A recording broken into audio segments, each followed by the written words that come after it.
Okay, in this video I'm talking to you about geometry, and it's 2022 paper 2 question 6. The first part of this question, you're given a triangle and you're asked to construct the circumcenter. Now obviously this is straight from your learning work in geometry, so I'm just going to paste in the section now from the course where we went through constructing a circumcenter. Okay, so the first one we're going to look at is what's called construction 16, where you could be asked to construct the circumcenter or the circumcircle. You will be given a triangle and asked to construct a circle where each corner, the three vertices of the triangle lie on the circle. So the three vertices, or the three corners, are actually points on the edge of the circle. And obviously the circumcenter will just be the center of that circle. In order to carry out this construction, we need to carry out construction number 2. Construction number 2 was to get the perpendicular bisector of a line. In other words, get the midpoint of the line and you draw a perpendicular line. So you should revise construction number 2 before watching this video. Because that will allow me to work out the circumcenter. The circumcenter is the point of intersection of the perpendicular bisectors of the triangle, and that's what we're going to do on the next slide. So when you get your circumcenter, it is an equal distance from all three vertices. The circumcenter is equidistant from each vertex. And then the circumcenter does not have to be inside the triangle. You'll notice I'm going to do two different examples here. In one of them, the circumcenter will be inside the triangle. In another one, the circumcenter will be outside the triangle. So we could be given a triangle and asked to construct the circumcircle. The circumcircle is a circle that will go around this triangle, and the point B, the point C, and the point A will all be on the edge of the circle. So obviously, in order to construct a circle, the first thing I need to be able to do is to find the center of the circle. And in this case, that's called the circumcenter. The circumcenter is the point of intersection of the perpendicular bisectors of the line AB, the line AC, and the line BC. When we did construction number 2 allowed us to find the perpendicular bisector of a line. Obviously, there are three perpendicular bisectors in this triangle. I just need to get two of them. I'm going to find the perpendicular bisector for BC and draw that line. It's probably going to be roughly somewhere here. Then I'm going to get the perpendicular bisector for the line AB, and I'm going to draw it here. It's going to look roughly somewhere there. And where those two lines meet, that will be the circumcenter. We could find the third perpendicular bisector and all 3 points would meet at the same point, but it doesn't matter. Like I don't need to find all 3 of them, because once I find 2 of them, I'll be able to identify the point of intersection. So as I go through this construction, I want you to do it as well. Now, I've purposely drawn a triangle that this is an acute triangle. None of the angles are bigger than 90 degrees. So I would call this scenario number 1. This is what it looks like if we have an acute triangle. After this, we're going to do another one where we have an angle bigger than 90 degrees, and it's going to look slightly different. So when you're drawing out your triangle, make sure that none of your angles are bigger than 90 degrees so you can follow what I'm doing. The first thing that I'm going to do here is I'm going to try and find the perpendicular bisector between B and C. A perpendicular bisector means it needs to be perpendicular to the line BC and also go through its midpoint. In order to identify the perpendicular bisector of the line BC, the first thing that I'm going to do is I'm going to place my compass at the point B. Measure an arc that is roughly 2/3 of the way from B to C. It doesn't have to be exact, but it does have to be more than half the distance from B to C. So I'm going to place my compass here, and I'm going to draw myself an arc roughly 2/3 of the distance from B to C. So your arc should look something like this. I placed my compass at B and drew myself an arc. The only important thing is that the distance from B to the arc is more than half of the distance from B to C. And now what I'm going to do is I'm going to place my compass at C. And I'm going to keep the arc length the exact same. And I'm going to draw myself another arc from C, and it's going to intersect the blue line here and here. So when I've drawn that arc, you should have something that looks a bit like this. The distance from B to the first arc is the exact same as the distance from C to the second arc. I can now simply draw in the perpendicular bisector. If I use my ruler, I simply need to draw a line that goes through this point of intersection and this point of intersection. If I draw a line like this, that will be a perpendicular bisector of the line BC. So this red line now represents a perpendicular bisector. It goes through the midpoint of BC and it's perpendicular to the line BC. So I could mark in for my examiner, I could just mark in, show them that I know that that's a 90-degree angle. Now what we need to do is the exact same thing again. So we now need to get a perpendicular bisector of either the line AB or the line AC. It doesn't matter which one. What I'm going to do is I'm going to get the perpendicular bisector of the line AB. And I'm going to follow the exact same process. The first thing I'm going to do is place my compass at B, measure an arc length that is about 2/3 of the way from A to B, and draw myself an arc. So what I've done here is I've simply drawn an arc. I put my compass at B and I drew myself an arc. For me, I'm eyeballing that. It looks roughly 2/3 of the way from A to B.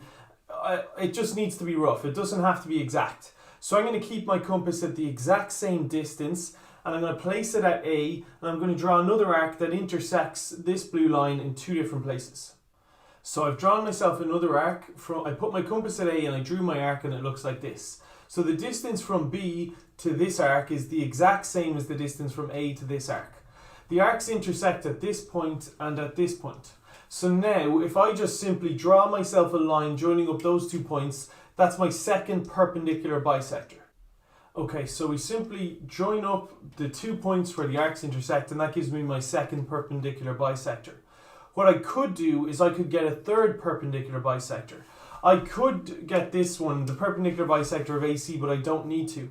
I now have enough information that I can see where the bisectors intersect. Now, in an exam, you need to leave all of your construction lines on the page. However, just for convenience, I want to free it up a little bit. So I'm going to wipe out my construction lines. Essentially, what we've done is we've identified that this is a perpendicular bisector and this is a perpendicular bisector. That means we've identified the point of intersection, and that is referred to as the circumcenter. This is the circumcenter of the triangle. In other words, the distance from the center to A is the same as the distance from the center to B, which is the same as the distance from the center to C. All 3 distances need to be the same. And now I can simply construct my circumcircle. I'm going to place my compass here. I'm going to measure an arc that if I place my compass here, the arc, obviously I'll start at A and I'll simply draw myself a circle. And if I've done my construction accurately, it will go through the point C and the point B and the point A. So if we place our compass in the center and measure an arc from the center to one of the vertices, our circumcircle will go through all 3 vertices of the triangle. So that's your first construction, the construction of the circumcircle. Now, that's for an acute triangle. But now we need to explore what it looks like if the triangle is 90 degrees or if there was an angle larger than 90 degrees. Now, if you're asked to come up with the circumcircle for a right angle triangle, it could be slightly different. In this case, I've drawn a right angle triangle ABC. If you are looking for the circumcenter of a right angle triangle, the circumcenter will be on the hypotenuse. If I was to get the perpendicular bisector of this line, now I'm just going to do this roughly, but the perpendicular bisector of this line might look like that. And then the perpendicular bisector of this line might look like that. And then the one for this line might look like that. Now clearly I'm just doing it really roughly, but if you accurately constructed the perpendicular bisector of 2 of these lines, the point where they meet would be halfway between B and C. And then what you would do is you would construct your circumcircle. Place your compass here and you would draw a circle that goes through C, goes through A and goes through B. So that's what it would look like, and it's worth your while when you're practicing this to probably practice that one as well. But the third scenario is a far more difficult scenario. If it's an acute triangle, then the circumcenter is in the triangle. If it's a right angle triangle, the circumcenter has shifted down to here, and if it's an obtuse triangle where there's an angle bigger than 90 degrees, it moves down further. Or in other words, in scenario 3, the circumcenter is not inside the triangle. Okay, the third scenario is you're given an obtuse triangle, and you could be asked to draw the circumcircle. The circumcircle will be a circle that goes through the point A, the point B, and the point C. I'm referring to this as an obtuse triangle because one of the angles, the angle ABC, is clearly larger than 90 degrees. If you have an angle larger than 90 degrees in a triangle, the circumcenter is going to be somewhere out here. if I go to the hypotenuse and then move further out, it's going to be somewhere out here.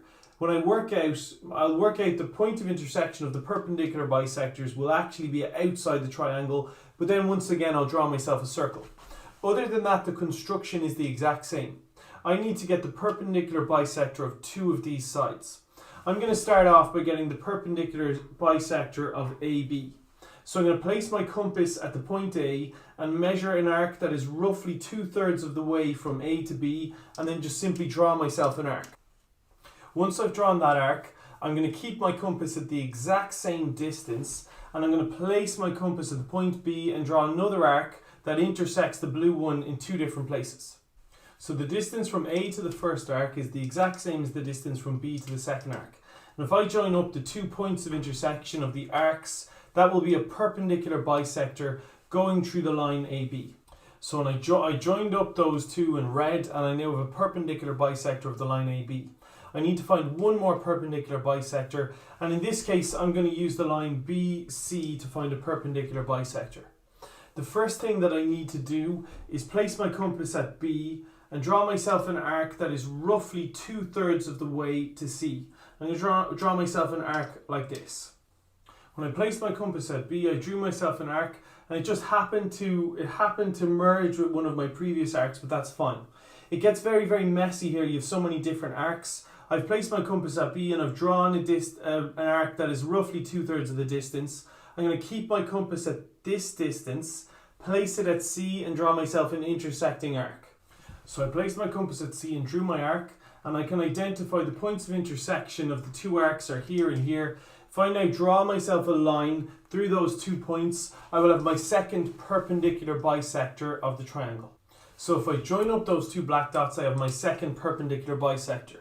Now once again, you need to keep all of your construction lines on your page in an exam, but I have the luxury of eliminating them. And I want to eliminate them just so that I can explain it more easily. So I'm eliminating my construction lines, and what I'm left with is my original triangle, which was ABC, and I'm left with two perpendicular bisectors. The point of intersection of these bisectors is the circumcenter of the circle. And now I'm able to construct the circumcircle. So this point is equidistant from all three vertices of the triangle. The distance from this point to each vertex is the same. So if I place my compass at the circumcenter and I measure an arc that is the length from the center to B, I can then simply draw myself a circle that will intersect the points A, B, and C. So in that case, when we place our compass, the center of our compass at the center of the circle, and we measure a distance to one of the points, if you draw a circle, if everything you've done is accurate, you'll have a circle that goes through all three vertices of your triangle. So I just want you to be aware there that for the circumcenter and the circumcircle, you should treat ones that are acute right angle triangles and ones that are obtuse slightly differently.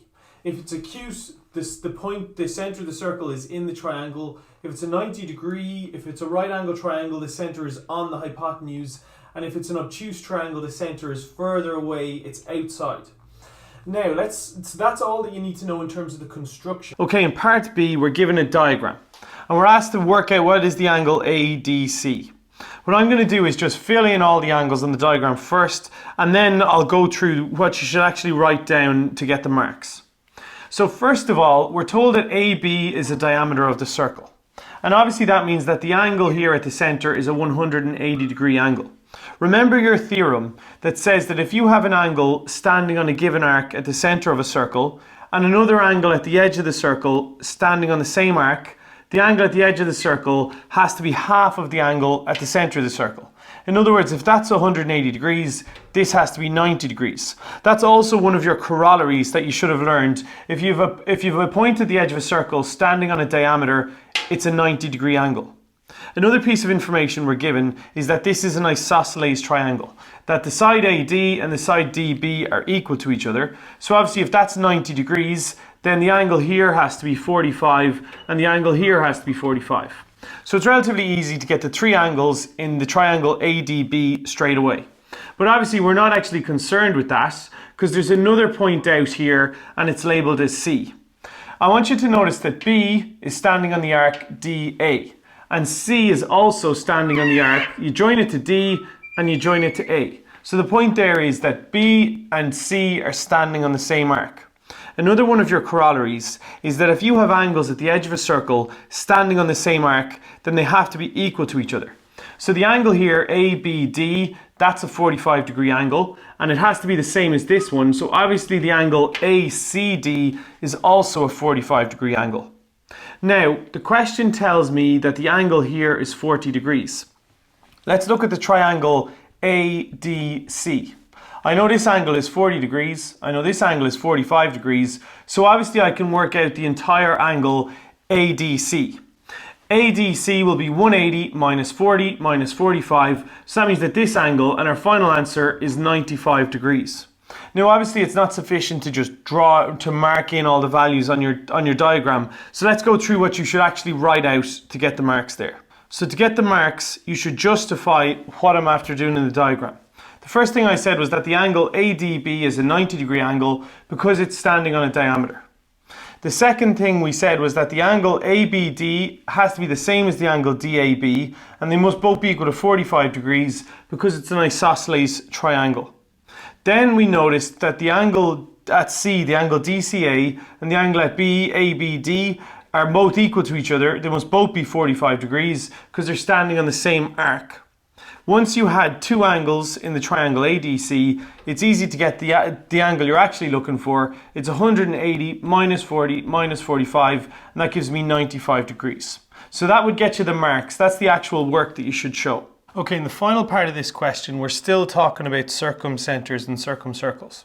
We're given the triangle PQR, and we're told that the angle at OR is greater than 90 degrees. And then we're given a circle that goes through the point P, the point Q, and the point R.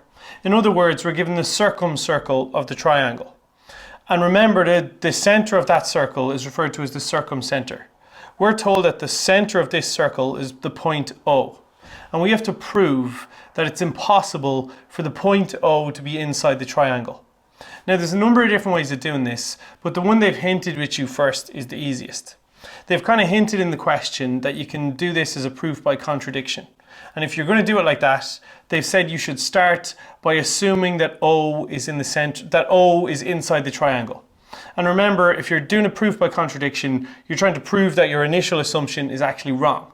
So we're going to start by assuming O is inside the triangle, and then in a moment we're going to be able to show that actually it can't be. That's impossible. So as hinted in the question, we start by writing out our first sentence. So we're saying that O is inside the triangle. Let's put it in somewhere. Let's just put it in wherever.